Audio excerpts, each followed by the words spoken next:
Ada hal menarik tentang cara manusia mengambil keputusan. Kita sering membayangkan keputusan lahir dari keberanian, dari keyakinan, dari rasa yakin yang utuh. Padahal, jika ditarik lebih dekat, apakah kita akan tetap setuju dengan keputusan itu beberapa tahun ke depan? Namun anehnya, kita tetap harus memilih. Hampir semua keputusan penting justru diambil dalam kondisi yang tidak sepenuhnya jelas. Kita jarang benar-benar tahu apakah pilihan kita akan berhasil, apakah konsekuensinya bisa diterima, atau apakah kita akan tetap setuju dengan keputusan itu beberapa tahun ke depan.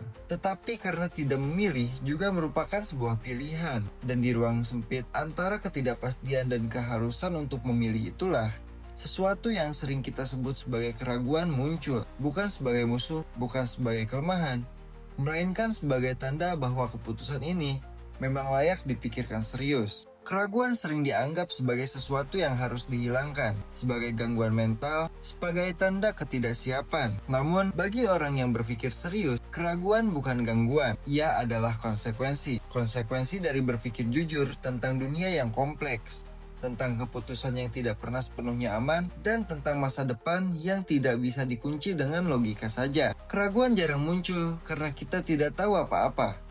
Justru sebaliknya, ia muncul ketika kita tahu terlalu banyak. Kita melihat berbagai kemungkinan, kita memahami bias kita sendiri, kita sadar bahwa setiap pilihan mengandung kehilangan. Dan disitulah keraguan mulai bekerja. Secara operasional, keraguan bukanlah kebingungan. Keraguan adalah kondisi ketika sistem penilaian kita gagal menetapkan prioritas. Meskipun informasi tersedia, bukan karena data kurang, tetapi karena data saling bertabrakan. Logika mendorong ke satu arah, risiko memperingatkan arah lain, dan nilai personal sering belum diberi suara. Itulah sebabnya orang dengan kecerdasan dan kritikal tinggi lebih sering terjebak dalam keraguan. Mereka tahu bahwa tidak semua hal bisa diukur, bahwa model berpikir selalu menyederhanakan realitas, dan bahwa kepastian seringkali hanyalah ilusi yang dibungkus rapi. Masalahnya bukan pada keraguan itu sendiri. Masalahnya adalah ketika keraguan berubah peran dari alat evaluasi menjadi penghambat tindakan. Keraguan yang sehat memperluas perspektif. Ia menguji asumsi. Ia memaksa kita berpikir lebih dalam. Namun, keraguan yang merusak tidak lagi menambah pemahaman. Ia hanya mengulang pertanyaan yang sama dengan nada yang semakin cemas. Indikatornya sederhana. Ketika berpikir tidak lagi meningkatkan kualitas keputusan, melainkan hanya menunda komitmen. Banyak orang yang percaya bahwa semakin lama berpikir,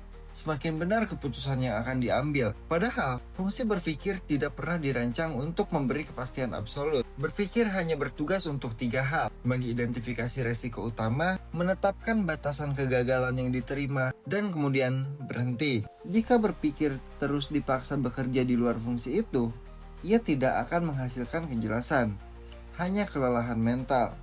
Keputusan yang matang bukanlah keputusan tanpa risiko. Keputusan yang matang adalah keputusan yang masih bisa dipertanggungjawabkan, bahkan jika hasilnya tidak sesuai harapan. Pertanyaannya bukan, apakah ini keputusan paling benar?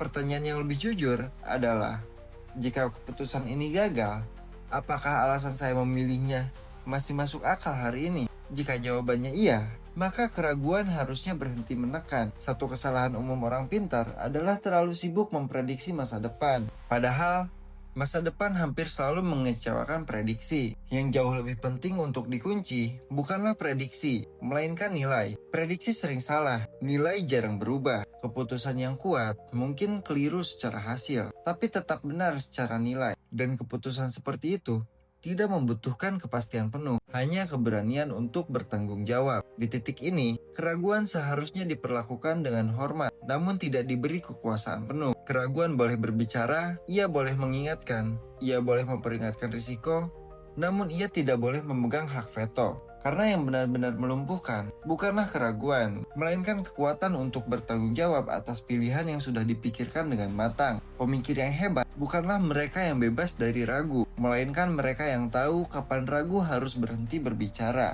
Dan disitulah keputusan akhirnya lahir.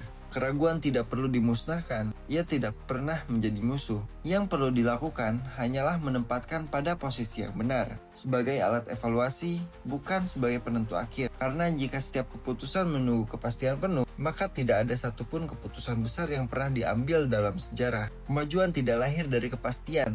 Ia lahir dari keputusan yang diambil dengan informasi terbatas, dengan risiko yang disadari, dan dengan nilai yang sudah dikunci. Pada akhirnya, keputusan bukan soal siapa yang paling benar, melainkan siapa yang paling siap menanggung konsekuensinya. Dan di titik itu, keraguan tidak perlu diyakinkan, ia hanya perlu didengarkan, kemudian dilepaskan.